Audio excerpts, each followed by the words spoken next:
பார்க்க போகிறோம் அப்படின்னு பார்த்தீங்கன்னா, தமிழகத்தில் வந்திருக்க முக்கியமான தகவல்களை பற்றி இந்த வீடியோவில் ஒரு முழுமையான தகவலை நாம் இப்போ பார்க்கலாங்க. ஸோ எடப்பாடி பழனிசாமி அவருடைய கட்சியில் தான் இருக்காரா, சசிகலா அவருடன் இணைந்து விட்டாரா, இதை பற்றி எல்லாமே இந்த வீடியோவில் பார்க்கலாம். அது மட்டுமே இல்லை, திமுக ஆட்சியில் ஊழல் செய்த அதிகமான நிதியை கொடுத்தவர் செந்தில் பாலாஜி மட்டும்தான். ஸோ இதற்கு எடப்பாடி ஒரு ஆதாரபூர்வமான அறிவிப்பை கொடுத்துருக்காரு. அதை பற்றி தாங்க இந்த வீடியோவில் பார்க்கலாம்.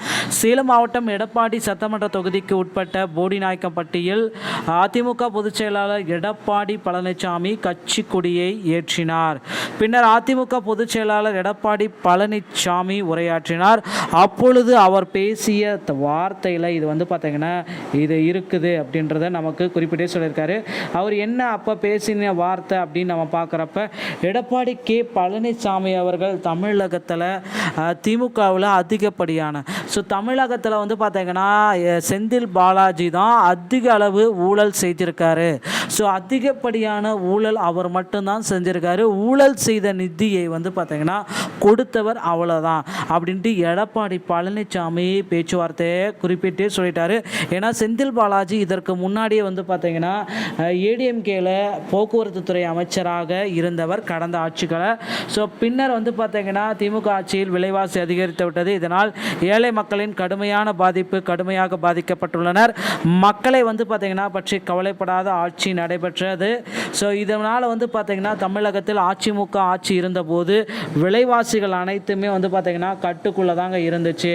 ஆனால் இப்போது பார்த்தீங்கன்னா தமிழகத்தில் விலையும் உயர்ந்து விட்டது. குறிப்பாக செருப்பு, சோப்பு, மளிகை பொருட்கள் உள்ளிட்ட அனைத்து பொருட்களும் 40% உயர்ந்து விட்டது. வருமானத்தை விட விலைவாசி உயர்ந்து விட்டது. இதனால் மக்கள் பாதிக்கப்படுகிறார்கள். இது குறித்து எடுத்து கூறினால் மறுக்கிறார்கள். திமுக ஆட்சி அமைந்ததும் எவ்வளவு கொள்ளையடிக்க முடியுமோ அவ்வளவு செய்யலாம் என்று யோசித்து வருகின்றாங்க. அதில் பார்த்தீங்கன்னா ஒரு பாதி தமிழகத்தையே கொள்ளையாடியவர் பார்த்தீங்கன்னா செந்தில் பாலாஜி அப்படின்னு குறிப்பிட்டே சொல்லியிருக்காங்க. அதிமுக ஆட்சியில் கொண்டு வரப்பட்ட தாலிக்கு தங்கம் திட்டம், இந்த மாதிரி பல்வேறு நலத்திட்ட திட்டங்கள் அனைத்துமே தற்சமயம் பார்த்தீங்கன்னா மூடு விழா காண்றது. தமிழகத்தில் சட்டம் ஒழுங்கு அடியோடு சீர்குலைந்து விட்டது. பெண்கள் தனியாக சுதந்திரமாக செல்ல முடியவில்லை. கொலை, கொள்ளை, பாலியல் வன்கொடுமை தினசரி நடந்து கொண்டு தாங்க இருக்குது. இது குறித்து சட்டமன்றத்தில் கூறியும் திமுக அரசாங்கம் அதை பற்றி கவலையே படவில்லை. அது மட்டுமே கிடையாது, ஊழல் ஆட்சியில் அமைச்சர் செந்தில் பாலாஜி பார்த்தீங்கன்னா முதல்லையே திகழ்கிறாரு. விரைவில் பார்த்தீங்கன்னா ஊழல் ஆட்சிக்கு ஒவ்வொரு மாநிலத்திலையும் முற்றுப்புள்ளி வைக்கப்படும். தமிழகத்தில் இது பார்த்தீங்கன்னா தொடக்கம்தான் அப்படின்றத குறிப்பிட்டே சொல்லிட்டாங்க. விரைவில் பார்த்தீங்கன்னா தமிழகம் முழுவதுமே பார்த்தீங்கன்னா செந்தில் பாலாஜியுடைய சொத்துக்கள் அனைத்தும் முடக்கப்படுவதற்கு வாய்ப்பு இருக்குது. செந்தில் பாலாஜி உண்மையாகவே உயிரோடு தான் இருந்தாங்கன்னா அப்படின்னு பார்த்தீங்கன்னா அதற்குண்டான ஆதாரங்கள், வீடியோ ஆதாரங்கள் அனைத்துமே விரைவில் பார்த்தீங்கன்னா அமலாக்கத்துறை வாயிலாக சமர்ப்பிக்கப்படும் அப்படின்றத நம்ம எதிர்பார்க்கலாம்.